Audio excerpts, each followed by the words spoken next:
Hi guys, welcome back with another blog. I hope आप सब ठीक होंगे। मैं भी बहुत अच्छी हूँ।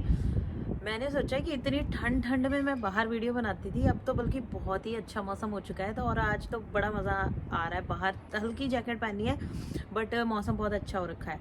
बट जैसे पिछले वीक में तो इतनी ज़्यादा गर्मी हो गई थी, उस कंपेरेटिवली काफ़ी ठंड हो रखी है अब। तो ये था। तो अब वीडियो को स्टार्ट करते हैं। आज का टॉपिक होने वाला है PGWP एक्सटेंशन के बारे में। मैंने एक शॉर्ट डाला था और मैंने इंस्टाग्राम पे भी वीडियो डाली थी। मुझे बहुत सारे मैसेजेस आए थे। PGWP क्या होता है, पहले तो जिनको नहीं पता PGWP, जिन्होंने वैसे तो अप्लाई करना तो सबको पता है। पोस्ट ग्रेजुएशन वर्क परमिट होता है। ये इंटरनेशनल स्टूडेंट्स को मिलता है कनाडा में, जो कि कभी भी एक्सटेंड नहीं होता था पहले। तो कभी भी PGWP लेट्स से एक ही बार मिलता था आपको कनाडा में। अगर वो एक्सपायर हो जाए तो दैट्स इट, उसके बाद वो आप एक्सटेंड नहीं करा सकते थे। बट अभी जो अच्छी न्यूज़ आई है, वैसे तो पिछले साल भी ये निकाला था गवर्नमेंट ने, एक्सटेंशन मिल रही थी। हवा बहुत ज़्यादा तेज़ चल रही है और मुझे लग रहा है कि फ़ोन भी मेरा स्टैंड हिल रहा है। बट एनीवे, तो पिछले साल भी ये निकला था प्रोग्राम। पिछले साल भी एक्सटेंशन मिल रही थी जिनके वर्क परमिट एक्सपायर हो रहे थे। और इस साल अगेन गवर्नमेंट ने दोबारा, क्योंकि वो जो टेम्पररी निकाला था, मतलब एक्सटेंशन जो मिल रही थी, और वो पिछले साल ही ख़त्म हो गया था। और इस साल दोबारा से जो है शुरू करा है। अभी मार्च 17 को जो है दोबारा न्यूज़ आई थी कि जिनके वर्क परमिट 2023 में दोबारा एक्सपायर हो रहे हैं, वो दोबारा अप्लाई कर सकते हैं एक्सटेंशन के लिए फॉर 18 मंथ्स। पिछले साल भी ऐसा ही हुआ था, 18 मंथ्स की एक्सटेंशन मिल रही थी। अब जो प्रोग्राम आया है इसमें भी आपको 18 मंथ्स की ही एक्सटेंशन जो है वो मिल रही है।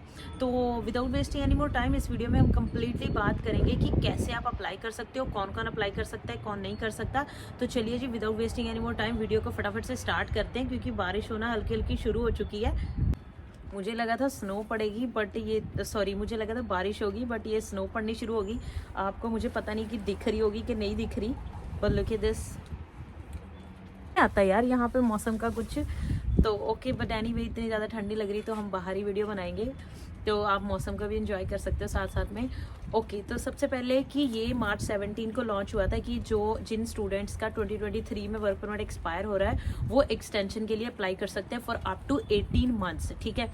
फिर उन्होंने बोला था कि जो रूल्स एंड रेगुलेशंस है, कैसे अप्लाई करना है, क्या करना है, उसका जो डिटेल है वो आएगा 6 अप्रैल को। ठीक है। तो 6 अप्रैल को, एज दे प्रॉमिस्ड, 6 अप्रैल को पूरा गवर्नमेंट की वेबसाइट पे आ चुका था कि कैसे अप्लाई करना है, कौन कौन कर सकता है, कौन कौन नहीं कर सकता है। ओके, तो सबसे पहले तो हम बात करते हैं कि कौन कर सकता है। सारे ही कर सकते हैं जिनका वर्क परमिट एक्सपायर हो रहा है और जिनका वर्क परमिट ऑलरेडी एक्सपायर हो चुका है। पहले क्या होता था कि अगर आपका let's say work permit expire हो गया है, को रीस्टोर करवाना पड़ता था विद इन 90 डेज। बट इस प्रोग्राम में अब उन्होंने बोला है कि चाहे आपका कोई स्टेटस नहीं भी है, मतलब वर्क परमिट एक्सपायर हो चुका है ऑलरेडी और आपके 90 डेज भी खत्म हो चुके हैं, तब भी आप इस प्रोग्राम के अंदर अपनी एक्सटेंशन जो है डाल सकते हो फॉर अप टू 18 मंथ्स। ठीक है। और जिनका एक्सपायर होने वाला है वो तो डेफिनेटली डाल ही सकते हैं। बट अब ये तो पता चल गया कौन कर सकता है। अब बट एक बात यहाँ पे ध्यान रखने वाली, जिनका कोई और वर्क परमिट है, मतलब PGWP नहीं है, उनका इसमें कुछ नहीं है। ये सिर्फ इंटरनेशनल ग्रेजुएट स्टूडेंट्स के लिए होता है PGWP वर्क परमिट। तो वही इसमें इसके अंडर जो एक्सटेंशन अप्लाई कर सकते हैं। तो रिस्टोर नहीं भी करवाया, 90 डेज ऊपर हो चुके हैं, वो भी इसमें अप्लाई कर सकते हैं। ठीक है जी। और एक और चीज़, इंपॉर्टेंट चीज़ मैं आपको बताना चाहती हूँ, तो वीडियो को एंड तक जरूर देखिएगा। मैं एक इसमें बहुत सारी चीज़ें जो है, एक किस्म के कह लो कि मिस गाइड भी किया हुआ है इसमें एक्सटेंशन को लेके, जो कि मुझे लगता है बहुत सारे लोगों को नहीं पता होगा। तो मैं आपको वो चीज़ एंड में बताऊंगी। पहले सारी चीज़ें कंप्लीट कर लेते हैं, इसकी रिक्वायरमेंट्स वगैरह जो है वो सारी कंप्लीट कर लेते हैं टॉपिक। उसके बाद मैं एंड में जो आपको बताऊंगी कि क्या चीज़ है जो लोगों के साथ गलत हो रही है एक्सटेंशन में, तो उसको भी ध्यान में रखिएगा अप्लाई करने से पहले। और एक और चीज़ मैं आपको रिक्वेस्ट करना चाहती हूँ, चैनल पे नए आए हो तो चैनल को सब्सक्राइब, वीडियो को लाइक एंड शेयर जरूर कर लो। और अगर मेरे साथ अपॉइंटमेंट बुक करना चाहते हो, कोई चीज़ अपनी डिस्कस करना चाहते हो, कोई क्वेश्चन है दिमाग में, किसी चीज़ के लिए अप्लाई करना चाहते हो, तो feel free to book an appointment with me, जिसका लिंक मैं आपको डिस्क्रिप्शन बॉक्स में दे दूँगी। और उसका लिंक आपको मेरी इंस्टाग्राम की बायो में भी मिल जाएगा, जहाँ फिर आप मुझे इंस्टाग्राम पर मैसेज करके लिंक के लिए पूछ सकते हो। तो अब आगे बढ़ते हैं। अब इम्पॉर्टेंट चीज़ मैं आपको बताना चाहती हूँ कि कैसे अप्लाई करना है। ओके, क्या ऑटोमेटिक अप्लाई हो जाएगा या फिर हमें खुद से मैनुअली अप्लाई करना पड़ेगा। स्नो बहुत ज़्यादा पड़ने लगी है। मैं फटाफट से वीडियो ख़त्म करके अंदर जाऊँगी। तो अप्लाई करने के लिए क्या है कि आपको जो है, जिनका तो जीसी की में अकाउंट है, ठीक है, जीसी की में आपको अकाउंट अगर नहीं भी है तो बनाना पड़ेगा, उसमें कोई दिक्कत नहीं है। आपको जो है, जिनके तो वर्क परमिट ऑलरेडी एक्सपायर्ड हैं या जिनके सून एक्सपायर होने वाले हैं, मोस्टली उनको जो है ईमेल आएगी ऑप्ट इन करने के लिए। उनको उनकी ईमेल पे जो भी गवर्नमेंट के पास जो जैसे आपने पहले अप्लाई करा होगा वर्क परमिट था, जो भी उनके पास आपकी ईमेल होगी, उस ईमेल पे आपको जो है ईमेल आएगी। आफ्टर 6 अप्रैल के लोगों को ईमेल आ चुकी है, बहुत सारे लोगों को। तो आपको भी अपनी ईमेल दोबारा से चेक करनी है, मेक श्योर करना है कि आपको ईमेल आई है। उस ईमेल पे आपको ऑप्ट इन करने की ऑप्शन आएगी, तो ऑप्ट इन पे आपने क्लिक कर देना। ऑप्ट इन करने के बाद आपको ये canada.ca की वेबसाइट पे ले जाएगा। उसके बाद आपको canada.ca की वेबसाइट पे जाने के बाद आपको अपना जीसी की में लॉग इन करना है। जीसी की में लॉग इन करने के बाद आपको बेसिक इन्फॉर्मेशन पूछेगा, आपका पासपोर्ट नंबर और मोटी मोटी चीज़ें, आपका नाम, सब कुछ मेक श्योर कर लेना कि सब कुछ ठीक है। और वहाँ पे एक चीज़ और बात, आपको ना आपका वर्क परमिट एप्लीकेशन नंबर पूछेगा। जो आपको वर्क परमिट मिला हुआ है, उस वर्क परमिट पे ऊपर आपका एक तो यूसीआई नंबर होता है। यहाँ पे यूसीआई नंबर की बात नहीं हो रही है, क्योंकि मैंने एक किसी की हेल्प करी थी इस केस में, तब करके मुझे पता है। ऊपर जो है उसमें यूसीआई नंबर भी होता है, बट वहाँ पे जो आपको पूछा गया है वो चीज़ आपको पूछी गई है application number, not a UCI number. तो कीप दैट इन माइंड। वहाँ पे जब एप्लीकेशन नंबर लिखा होगा तो वहाँ पे एप्लीकेशन नंबर ही फिल कीजिएगा, यूसीआई नंबर फिल मत कीजिएगा, नहीं तो प्रॉब्लम हो सकती है। बस जो बाकी की बेसिक इन्फॉर्मेशन आपसे पूछेंगे, आपका एड्रेस वगैरह मैच करने के लिए आपके application number, passport number, expiry date, ये सब कुछ, वर्क परमिट की एक्सपायरी डेट, वो सब कुछ पूछेंगे, वो आपको ऑप्ट इन कर देना है, ठीक है। तो आप अप्लाई कर सकते हो। और हाँ, कई लोगों का भी क्वेश्चन होगा कि हमें ईमेल नहीं आई।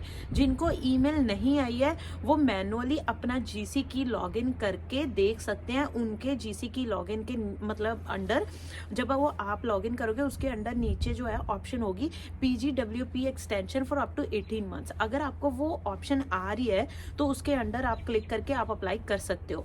ओके, अब जो मैं जिस चीज़ के बारे में बात करी थी, जो कि बहुत इंपॉर्टेंट चीज़ थी, जो मैंने आपको बोला था कि ध्यान में रखिएगा, तो वो चीज़ ये है जो मुझे थोड़ी सी गलत भी लग रही है, आपको ध्यान रखना है। लेट्स से अगर किसी का वर्क परमिट इस साल के एंड में ख़त्म हो रहा है, या फिर इस साल अगस्त में ख़त्म हो रहा है, जस्ट फॉर एन एग्जांपल दे रही हूँ मैं आपको। लेट्स से अगर आपका वर्क परमिट जो है अगस्त में ख़त्म हो रहा है, तो अगर आपको ईमेल आ चुकी है ऑलरेडी, ऑप्ट इन करने की ईमेल आपको आ चुकी है, आप सोच रहे होंगे कि मैं अभी ऑप्ट इन कर देता हूँ क्योंकि मेरे को ईमेल आई है। क्योंकि जो वो ईमेल आई है ना, उसमें आपको 20 अप्रैल तक का टाइम दिया है, सॉरी 20 मई तक का आपको टाइम दिया है। 20 मई तक का आपको जो है ऑप्ट इन को एक्सेप्ट करके अपनी जो एप्लीकेशन है उसको अप्लाई करना है, मतलब बिफोर 20 मई। अगर आप नहीं करते हो, फिर आपको मैनुअली, जैसे मैंने आपको बताया, अपना जीसी की खोल के उसके अंदर जाके आपको प्रॉपर कंप्लीट वर्क परमिट की एप्लीकेशन डालनी पड़ेगी, फिर उसमें आपको अप्लाई करना पड़ेगा। ऑप्ट इन में क्या है कि वो ईजी क्विक प्रोसेस है, वो ज़्यादा उनके लिए बेहतर है जिनका ऑलरेडी एक्सपायर हो चुका है, तो उनको डायरेक्टली 18 मंथ्स का वर्क परमिट जो है एक्सटेंशन मिल जाएगी। आपके लिए लेट्स से जिनका वर्क परमिट अगस्त में ख़त्म हो रहा है, उनके लिए क्या दिक्कत है कि उनके लिए ये चीज़ है कि आपको, अगर आपने अभी अप्लाई कर दिया तो आपको एक्सटेंशन तो मिल जाएगी, बट अभी से लेके लेट्स से अभी अप्रैल चल रहा है, अप्रैल 22 या 3 जितना भी लगा लो, अप्रैल 23 से लेके जितनी तारीख को आपका वर्क परमिट खत्म हो रहा था, अगस्त के एंड में खत्म हो रहा था, तो मई, जून, जुलाई, अगस्त, वो 4 महीने आपके जो वर्क परमिट से माइनस हो जाएंगे, मतलब कि एक्सटेंशन से माइनस हो जाएंगे। 18 मंथ की बजाय आपको 14 मंथ का ही वर्क परमिट मिलेगा। तो इसीलिए अगर आपके पास टाइम है तो वेट कीजिए जब तक कि आपके लेट्स से जुलाई में अप्लाई कर दीजिए।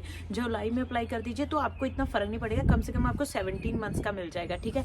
तो ये एक चीज़ थी जो मुझे थोड़ी सी ऑकवर्ड सी लगी, क्योंकि अगर 18 मंथ्स का एक्सपीरियंस है तो ऑब्वियसली, मतलब 18 मंथ्स की एक्सटेंशन है तो बंदे को 18 मंथ्स ही मिलना चाहिए।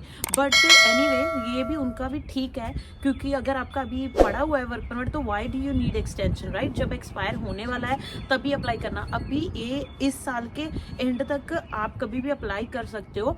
ऐसा नहीं है कि मतलब आप अगर अभी नहीं अप्लाई किया, ऑप्ट इन नहीं किया तो बाद में अप्लाई नहीं कर पाओगे, ऐसा नहीं है। आप बाद में भी अप्लाई कर सकते हो अगर आपको ईमेल आई है चाहे नहीं आई है। और हाँ, एक और चीज़ IRCC ने मतलब निकाली है कि आप उनको प्लीज़ इस चीज़ के रिलेटेड ईमेल्स मत करो, क्योंकि वो आपको लिस्ट में से रिमूव भी कर सकते हैं। अगर आपकी एक्सटेंशन की जो उनके पास लिस्ट है जिन बच्चों को वो ईमेल कर रहे हैं उसमें से आपको रिमूव भी कर सकते हैं, ऐसा उनकी वेबसाइट पे आया था। ठीक है जी। तो जैसे मैं आपको बता रही थी कि PGWP की एक्सटेंशन कभी भी नहीं मिलती थी, एक बार खत्म हो गया दैट्स इट, उसके बाद आपको रीस्टोर करवाना पड़ता था, वो अलग तरीके का वर्क परमिट जो है फिर आप अप्लाई कर सकते थे। अगर आपकी PR की एप्लीकेशन जो है वो इन प्रोसेस है तब आप उसको जो है अप्लाई कर सकते थे, तो आपको रीस्टोर मिल जाता था। ठीक है जी। बट अब ये जो चेंज हुआ है इसकी वजह से बहुत अच्छी चीज़ें भी हुई है, क्योंकि ये क्यों मतलब एक्सटेंशन ऐसा क्यों हो रहा है, क्योंकि अभी जो कनाडा की हालात चल रहे हैं वो ठीक नहीं चल रहे हैं, काम बहुत कम हो चुका है, और प्लस कई एम्प्लॉयर ऐसे हैं जिसमें बहुत ज़्यादा शॉर्टेज भी है। ऐसा नहीं है कि सारी मतलब स्ट्रीम कह लो या सारे फैक्टर्स कह लो सारी जगह में काम कम हो चुका है, कुछ ऐसी स्ट्रीम्स है जिसमें अभी भी लोगों की बहुत ज़्यादा ज़रूरत है और वहाँ पे एम्प्लॉयर्स को बंदे नहीं मिल रहे हैं। तो गवर्नमेंट ने बोला है कि इंटरनेशनल स्टूडेंट्स से ज़्यादा अच्छी ऑप्शन कोई और हो ही नहीं सकती, क्योंकि एक तो अगर आपकी जो एक्सटेंशन ऑब्वियसली मिल रही है, आपको जब PGWP मिलता है तो वो 3 साल का मिलता है, तो अगर लेट्स से किसी का 6 महीने का बचा है तो दैट मीन्स कि आप 2.5 साल से ऑलरेडी कनाडा में काम कर रहे हो। तो ठीक है, कई बच्चों के पॉइंट्स नहीं बनते, तो गवर्नमेंट ने सोचा कि 2 फैक्टर अच्छे हो जाएंगे। एक तो जो यहाँ पे एम्प्लॉयर्स हैं जिनको बंदे नहीं मिल रहे, उनको एम्प्लॉयर को जो है बंदे मिल जाएंगे, लेबर शॉर्टेज जो है वो फिल हो जाएगी।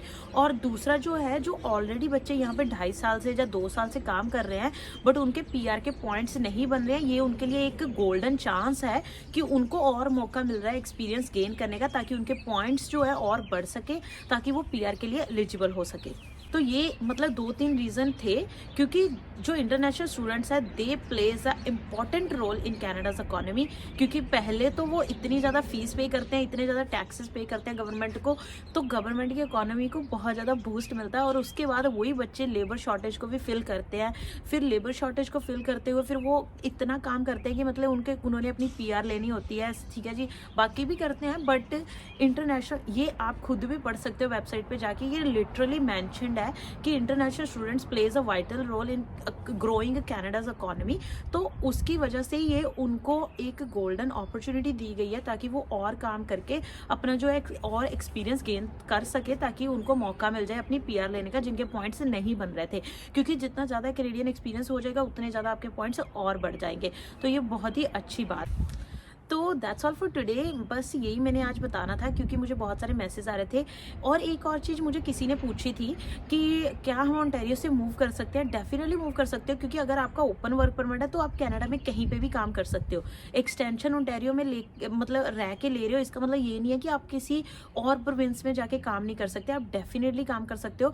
आपको एक्सटेंशन मिल गई तो आप कहीं भी मूव कर सकते हो। ओपन वर्क परमिट में आपको कुछ ऐसा सोचने की ज़रूरत नहीं है कि बाय द टाइम आपने वर्क परमिट लिया तो उस टाइम पे आप ओंटारियो में थे, नहीं, ऐसा कुछ नहीं है। ओपन वर्क परमिट हो तो आप कहीं पे भी काम कर सकते हो, बट सिर्फ क्लोज वर्क परमिट वालों का होता है कि क्लोज वर्क परमिट जब आप होता है तो आप सिर्फ उसी एम्प्लॉयर के साथ काम कर सकते हो जब तक आपकी PR नहीं हो जाती, उसके बाद आप चेंज कर सकते हो। तो that's all for today, thank you so much guys for watching. I hope आपके जो कन्फ्यूजन थी, कोई आपके जो थॉट्स थे वो क्लियर हो चुके होंगे। With that all, thank you, bye bye, take care. मिलते हैं अगले व्लॉग में अगली वीडियो के साथ।